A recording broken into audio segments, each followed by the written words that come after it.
Abagaragaza ko bahohoterwa n'abagore babo n'abagabo bo mu kagari ka Kigoma mu murenge wa Jarama mu karere ka Ngoma, bagaragaza ko batakigira ijambo mu rugo ndetse aho bamwe batakirara mu ngo zabo mu rwego rwo kwiha amahoro, bagasaba ubuyobozi kuganiriza abagore bafashe nabi uburinganire. Muri uriya mudugudu n'igihe wa mbere mfite ihohoterwa kandi nako si byo se mu gihe yemeye ko ngomba gukora ibintu agakora ibejo kuko ejo nibwo navuye ku murenge kuvuga ibibazo byanjye nawe mfite abana n'ibiki byose ntitwumvikanye ngo turere abana bacu, ariko noneho agashaka kubyikura, yamara kubyikubira akajya kundi ngo ntacyo mufasha, kandi urugo nta kintu bafitemo namurenza cyangwa ngo wandenze, ariko nta nama tujya uno no kwitwa urugo rw'umugore guhohoterwa, kuba ntagera mu rugo mvuga ijambo, kurora mu gahinga ntangira gutemwereka ko yewe ntashaka kuvuga ngo mbe namugirira nabi. Mfite n'ikihohoterwa ryo mu rugo. Ihohoterwa mfite mu rugo ni umugore twashakanye. Yewe yasanze mfite urugo rwubatse mushaka, turasezerana, tumaze gusezerana turubaka inzu nubatse nawe, turabana tubyarana abana bane, ariko muri iyo mitungo kugeza iyi minsi nta burenganzira ngiramo. Yewe n'itungo noriye nta burenganzira ngiramo, ndorora akagurisha amafaranga ashaka ku mufuka, nagira ngo ndavuze ya mafaranga nzi ko ahari, navuga ngo yerere abana ku ishuri. Ni urugo ayarira umwana ku ishuri birashoboka, ariko nkamenya uko byagenda. Imyaka sinjya ngurisha imyaka n'abaturage bababaza, nibagurisha agashira ku mufuka. Ziho ikintu kimba nk'umwe ndaranguriye,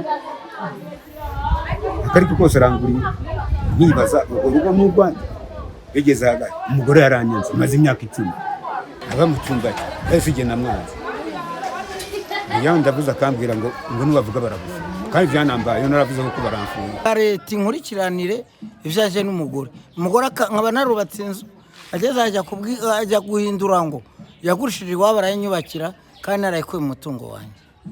Icyo kintu kirambabaza, bituma n'umugore ubu ngubu tutakiri kumwe, yabimvara akashaka ahubwo no kuneza abagabo be muri kabari, yigize umusinzi. Umugore muri kabari najya kuri kabari namukabukira agahita avuga ngo abagabo bakabaneza bagashaka kunyica. Nabivanye no ku murenge w'iwacu wa Jarama ndabisobanura, banamutumizaho. Umugore bwa mbere ajyayo, bwa kabiri batubwiye ngo gitifu tuye gusubira mu byo twavuganye, atabwira ibyo twageze. Umugore atinya kujyayo. Icyo kintu n'ubunje nubwo ndi mu rugo n'abana bose yabamburijeho uburenganzira. Umwana we unyubaha n'akana kamwe gusa, n'abandi bose ameze nk'abangu. Turimo turahoterwa cyane, ihotera remereye na je. Ndashaka ko nka leta izandenganura. Je nanabibwiye vice mayor, barambwira ngo je nakerewe, niyo mpamvu mba nandikishije kare. Ubwo ariko byayo byose abasirikare barambwira ati uzajye ku murenge bidusobanurire. Narabisobanuye, ntako ntagize. Umugore yigize kabari, imyaka nejeje yose ayirwa yinywera.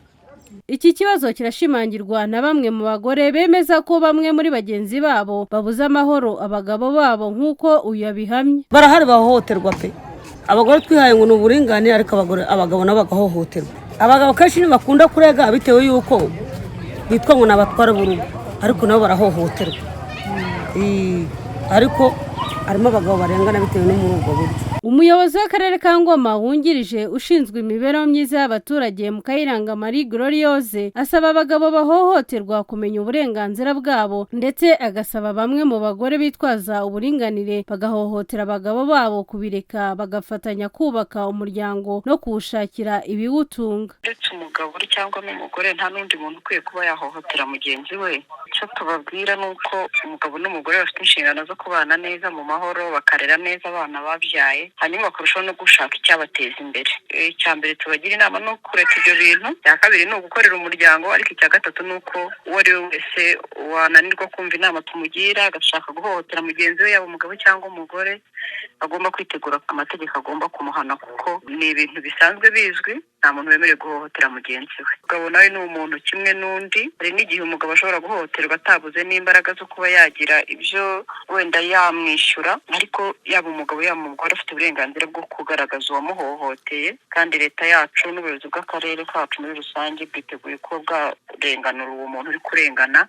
Ariko abagabo nibareke gukomeza kwitinya, ugize ikibazo kigaragaze kugira ngo tubashe kumurenganura. kumurenganura kuko n'ubundi aramutse ashatse kwihanira amategeko yamuhana. Numva rero nawe amategeko agomba kumurengera kugira ngo abe yamufasha gukemura ibibazo yahuye nabyo. Ubusanzwe uburinganire n'ubwuzuzanye hagati y'umugabo n'umugore bivuze guhabwa uburenganzira bungana, amahirwe angana, ntihagire uvutswa ikintu na kimwe kubera igitsina cye. Abagore bo mu murenge wa Jarama bahohotera abagabo babo bitwaje ko umugabo uzabakora bazajya bamugeza mu bugenzacyaha, aho abagabo batakigira ijambo ku mitungo yabo nk'imyaka n'ibindi. Uwayezu Mediatrice mu karere ka Ngoma.